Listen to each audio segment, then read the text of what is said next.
Assalamualaikum warahmatullahi wabarakatuh. Perkenalkan, saya Elma Fitria, SPDI. Saya guru PAI di SDN 227 Margahayu Utara, Kota Bandung. Sekaligus saya sebagai mahasiswi PPG dalam jabatan 2022 di LPTK UIN Sunan Gunung Jati, Bandung. Pada hari ini, Kamis tanggal 27 Oktober tahun 2022, saya akan melaksanakan uji kinerja atau UKIN di sekolah saya sendiri di SDN 227 Margahayu Utara. Video praktik pembelajaran ini saya laksanakan di kelas 3 dengan materi makna dan kandungan surat An-Nasr. Berikut uji kinerja saya. Selamat menyaksikan.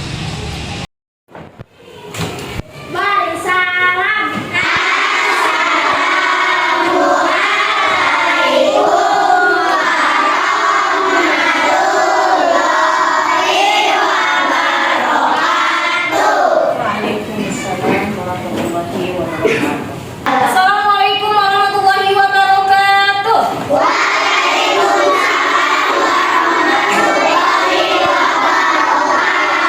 Gimana kabar semuanya? Baik.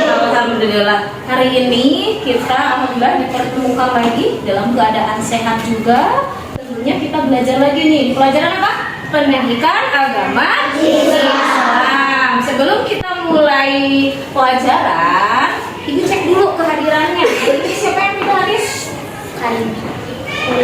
Karina Mikaela. Karina sama Mikaela. Karina kenapa? Sakit. Mikaela Sakit. yang doa hari ini. Sebelum kita belajar, mari kita berdoa dulu.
Sebelumnya Ibu menyampaikan tentang apa?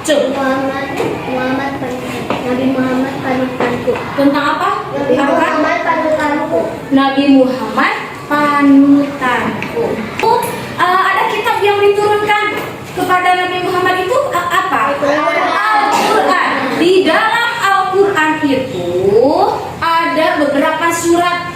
Terdiri dari berapa surat katanya? 114. Oke, tepuk tangan buat Riza. Ada 114 surat. Ada salah satu surat yang mana ada kaitannya dengan materi hari ini. Perhatikan sayang, perlengkapan apa yang harus kalian persiapkan di sini sebelum belajar? Pertama, buku paketnya sudah disiapkan? Tentunya visinya pun harus disiapkan biar nanti setelah kita mulai pelajaran hari ini, ketika Ibu memberikan tugas kalian sudah siap. Materi hari ini itu tentang, baca semuanya, makna dan kandungan surat An-Nasr. Untuk tujuan pembelajaran hari ini, perhatikan sebelum Ibu menyampaikan materinya mengenai tujuan pembelajaran. Tujuan pembelajaran hari ini pertama itu melalui tayangan video atau slide diharapkan kalian itu dapat memiliki kebiasaan membaca Al-Quran dengan tartil. Terus selanjutnya melalui tayangan video atau slide juga diharapkan kalian semua itu bisa menunjukkan sikap peduli sebagai implementasi dari pemahaman surat An-Nasr dengan benar. Dan yang ketiga, melalui tayangan video atau slide, kalian itu diharapkan nanti bisa menjelaskan makna dari surat An-Nasr dengan benar. Dan yang terakhir, melalui tayangan video nanti diharapkan kalian bisa mengemukakan kandungan serta asbabun nuzul dari surat An-Nasr dengan benar. Ternyata ketika kita mempelajari surat An-Nasr, manfaat yang akan kita peroleh, pertama lihat ada gambar apa? Ternyata dapat meningkatkan keimanan. Contohnya meningkatkan keimanan. Salah satu ibadah yang sering kita lakukan setiap hari selain membaca, selain sholat apa? Mengaji. Dan yang ketiga, akan menjadi pribadi yang mau bertaubat kepada Allah. Sebelum ibu menyampaikan materi lebih jelas lagi, berdiri semuanya. Tepuk satu, ulang. Tepuk satu, tepuk dua, tepuk tiga, tepuk banyak. Oke, terima kasih. Arti An-Nasr, sering kalian mendengar bacaan surat An-Nasr, tapi awas jangan sampai ketukar antara An-Nasr dengan Al-Asr. Ya, kalau An-Nasr yang gimana bunyinya?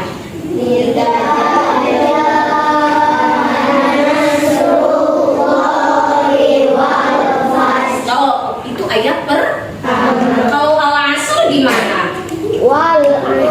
Nah, bunyi Al-Asr itu wal asr. Beda nanti artinya dengan An-Nasr. Kalau An-Nasr apa artinya? An-Nasr itu artinya betul pertolongan. Karena surat ini membicarakan pertolongan Allah. Nah, nama tersebut diambil dari ayat pertama yang barusan kalian bacakan yang bunyinya idza jaa nasrullahi wal fath. Idza jaa nasru, ada kata An-Nasr enggak di sana? Ada. Jadi diambil dari ayat pertama. Awas ketukar ya antara bacaan surat An-Nasr dengan Al-Asr. Artinya pun berbeda. Kalau Al-Asr apa artinya? Demi masa atau demi waktu. Nanti video ini akan ibu tayangkan. Setelah kalian mengamati, di sana ada masalah nggak yang muncul? Kalau seandainya ada masalah yang muncul, tolong diingat sama kalian masalahnya apa. Terus apakah dalam video tersebut itu nanti akan ada perilaku baik yang ditayangkan? Terus perilaku buruknya pun nanti tolong diingat juga.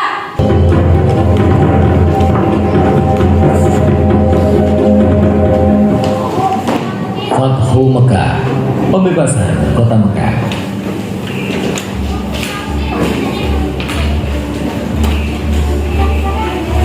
Awal bulan Zulqa'dah tahun ke-6 Hijriah, Nabi Muhammad bersama 1.400 sahabatnya bergerak menuju Mekah dalam rangka menjalankan ibadah umroh.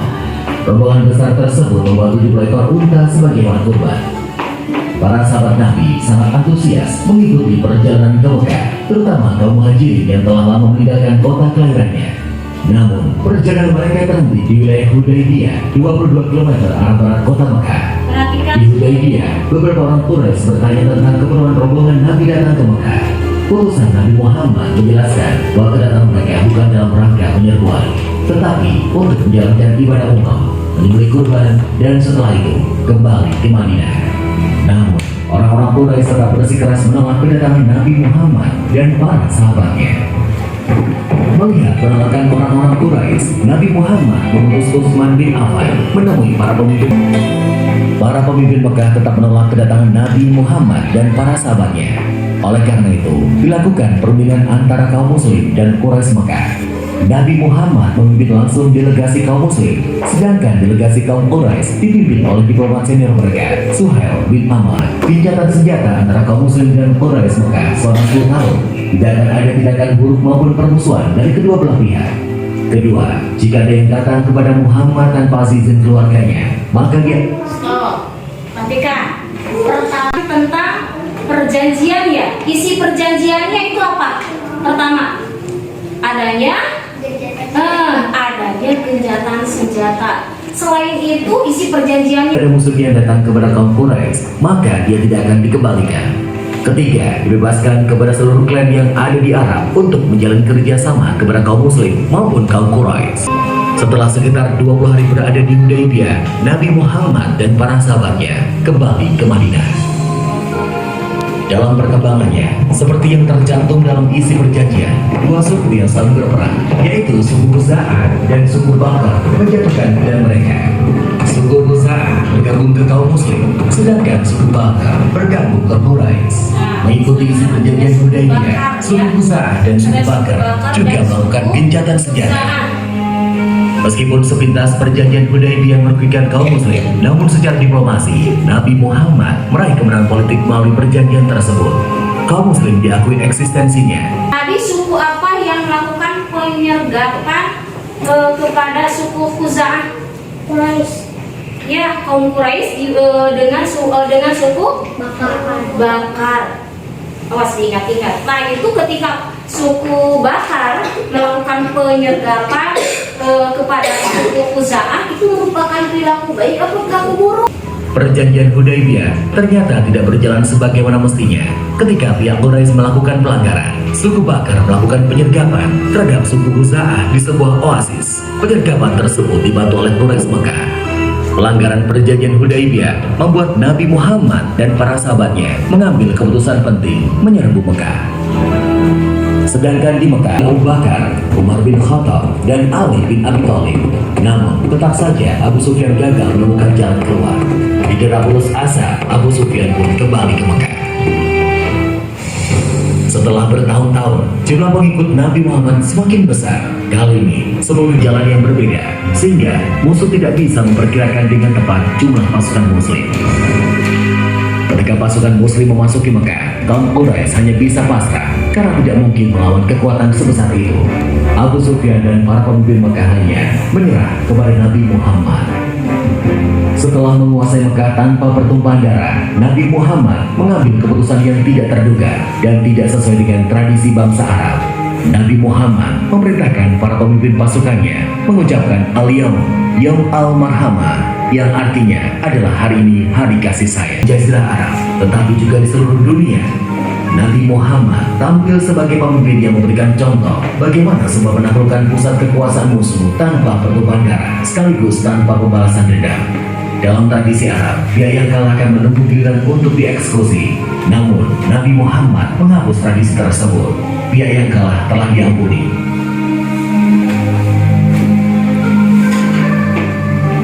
Setelah Ka'bah dibersihkan dari berbagai jenis berhala, Bilal pun diberi.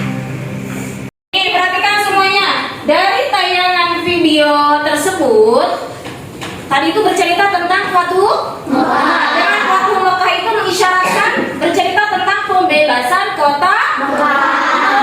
Berarti di sana itu dapat kita simpulkan dari asbabun nuzul surat An-Nasr itu, dengan adanya pembebasan kota Mekah itu mengisyaratkan Allah itu akan memberikan kabar gembira, ya, dengan memberikan apa?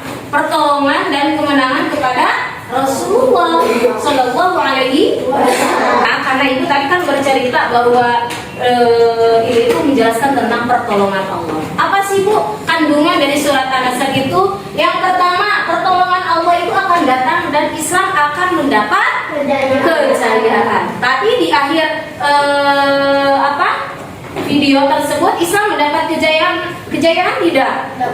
Iya, tadi kota Mekah pun ada pembebasan kota Mekahnya ya, di sana diceritakan. Dan selanjutnya perintah Allah agar kita itu harus senantiasa bertasbih, dan selain bertasbih pun kita memujinya dengan meminta ampun kepadanya dikala terjadi peristiwa yang menggembirakan. Sekarang coba di antara kalian ada yang mau bertanya tidak? Siapa yang mau bertanya? Oke, siapa? Nizar. Kenapa Nizar? Kenapa Bu kafir Quraisy mengingkari janji Hudaybiyah? Oh, kenapa kaum Quraisy mengingkari perjanjian Hudaybiyah? Coba di antara temennya ada yang mau mencoba menjawab tidak? Arkan? Kenapa? Karena takut Bu. Karena takut. Coba ada yang mau melengkapi? Karena takut kepada siapa? Nabi Muhammad. Nah, betul. Karena takut kepada Nabi Muhammad. kota Mekah. Nah, sebetulnya itu yang menjadi alasannya kenapa kaum Quraisy melanggar perjanjian Hudaybiyah. Paham tuh? Gimana, bisa mengerti? Oke, terima kasih. Sekarang tugasnya ibu kan sudah membagi kelompok. Sekarang kalian berdiskusi sesuai kelompoknya masing-masing. Silakan bangkunya untuk dibalikan ke belakang sesuai kelompoknya. Oke, silakan mulai.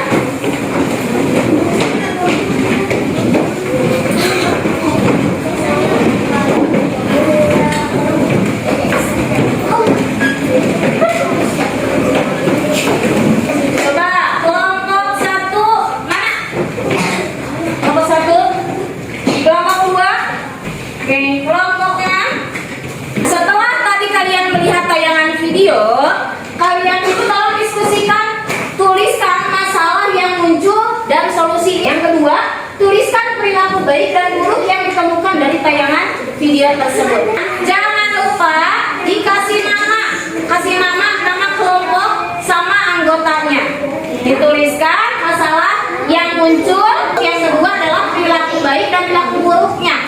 Ditulis. Oke, selamat mengerjakan. Silakan.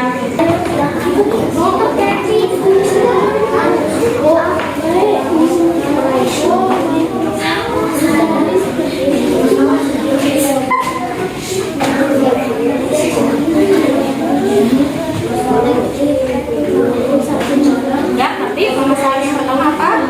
Kalau bisa selesainya ya. Terus yang kedua apa? Perilaku baiknya, terus perilaku buruknya. Iya, perilaku buruk ada nggak di sana? Iya, tulis ya. Sok kita lihat. Mana kelompok 4? Ada sebentar. Kurang, hah? Hah? Di sini. Ini kurang es. Nah, kaum Quraisy. Ini teh kelompok berapa? Kelompok 5 ya? Stop. Ini diskusi dengan teman-teman.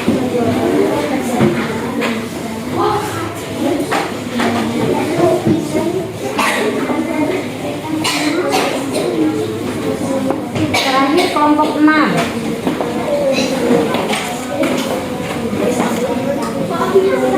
Masalahnya yang iya, kelompok 10. Jawabannya apa? Langsung aja tulis jawabannya.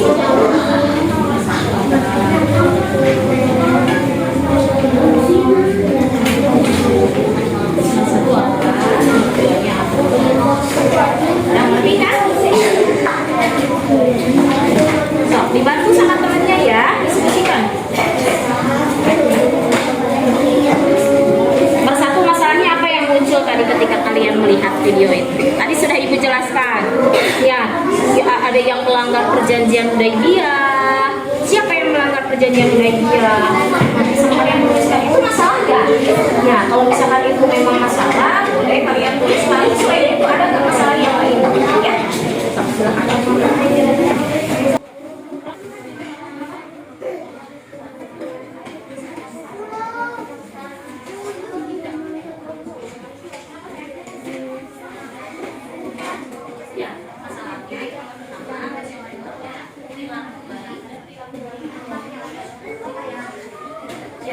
Masalahnya tadi sudah ibu jelasin apa? Ketika ibu tadi menanyakan video, apakah ada masalah nggak? Tadi tidak melihat videonya itu. Ya, apa jelasan ibu dan yang lainnya juga tadi masalahnya cukup satu aja nggak apa-apa. Masalahnya satu. Terus yang kedua perilaku baiknya apa? Perilaku buruknya. Ya.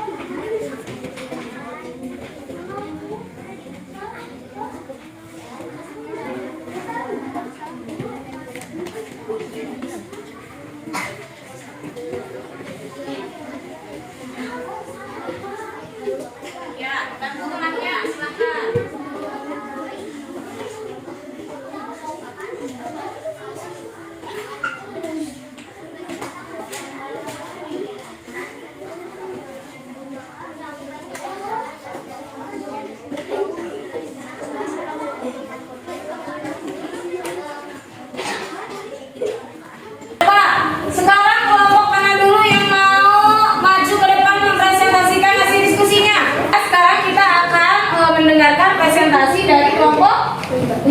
Tapi duduknya yang rapi dulu. Ini semuanya masih ada yang ngobrol nih. Biar konsentrasi semua. Konsentrasi.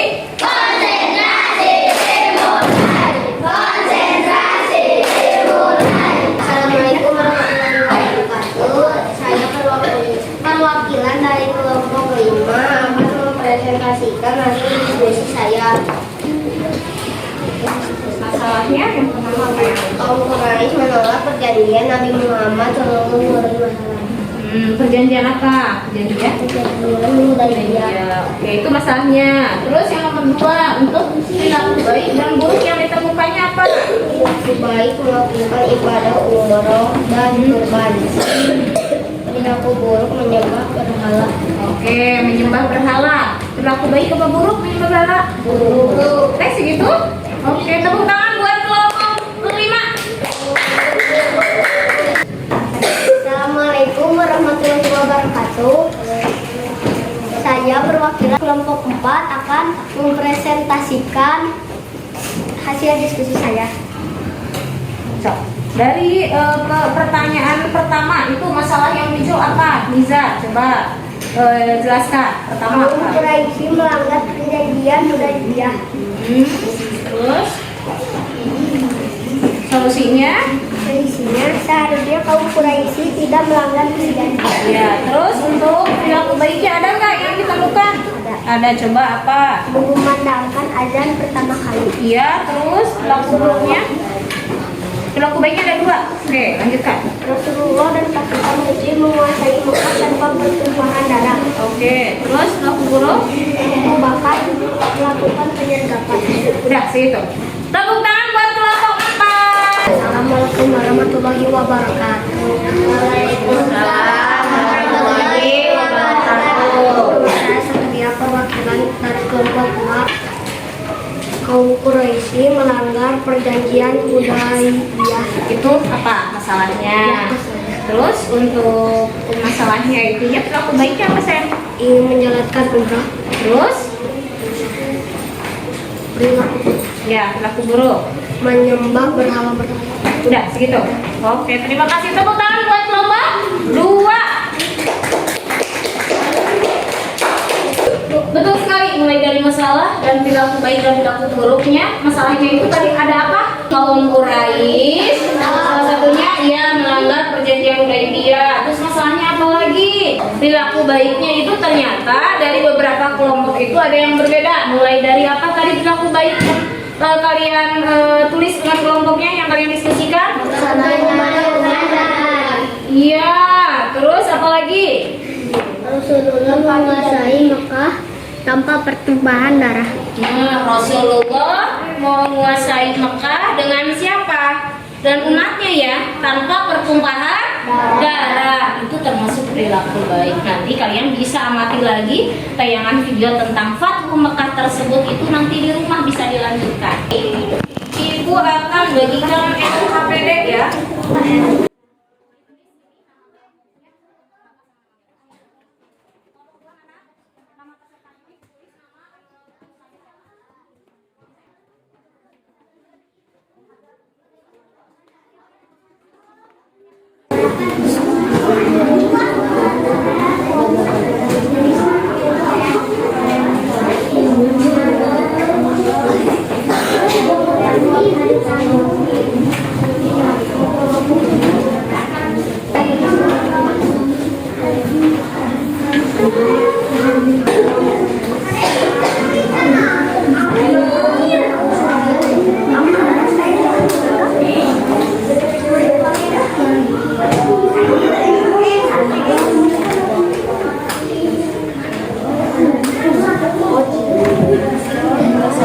Boleh dituliskan lebih dari 1 ya.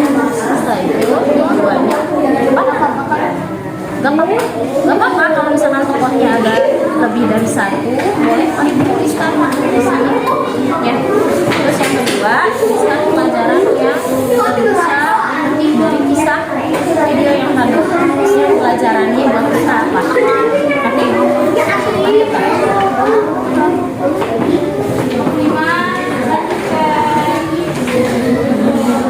di sini.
menyelesaikan LKPD-nya. Sekarang kita kumpulkan ya. Nanti ibu akan periksa dan ibu akan berikan nilai setiap kelompok.